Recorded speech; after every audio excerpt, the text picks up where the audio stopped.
Hello, and welcome to the channel. Recently, I stumbled across the last developer Q&A from November 5th. And you know how it is, while you are zapping through YouTube and not really taking care of what you are watching. You are missing most of the important stuff.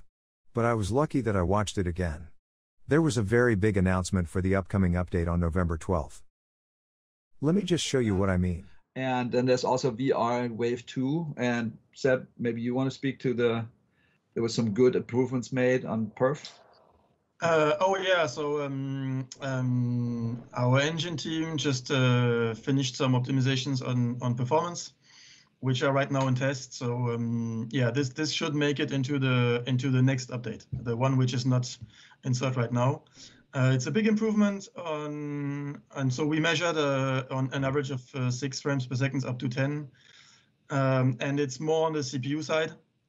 For those of you who looked more into the details of when you display performance information, like the main thread thing, which sometimes bottlenecks everything, that is way down.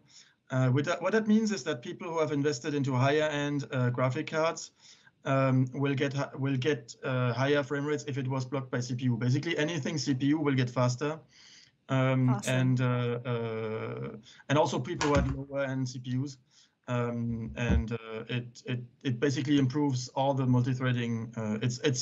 There's still room for improvement later down the road, but this was a big step we made. So it should be out in the next update. So that's update 6. So, what was he talking about here? To make things clearer, I opened the developer tools. Here you can see the performance of your CPU and GPU.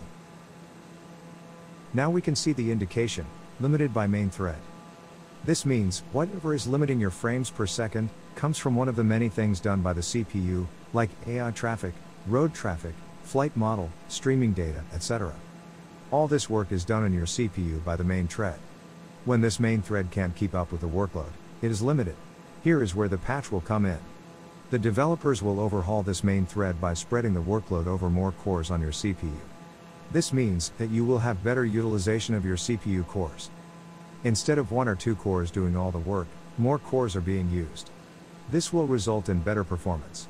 As Sebastian Bloch said, there will be an uplift in frames per second from 6 to 10. It will be very interesting to see the results after the patch. This means more benchmarking for me. Of course, we can't expect any miracles. It doesn't mean that all of a sudden you can run Microsoft's Flight Simulator in ultra settings with every CPU. We have to stay realistic here. Nonetheless, it will be a performance upgrade, which is always nice to have. So, if you would like to see my benchmarks after the update, make sure you subscribe and hit that bell, so you won't miss my upcoming videos. If you like this video, please leave a thumbs up. That's all for today. Leave a comment if you like.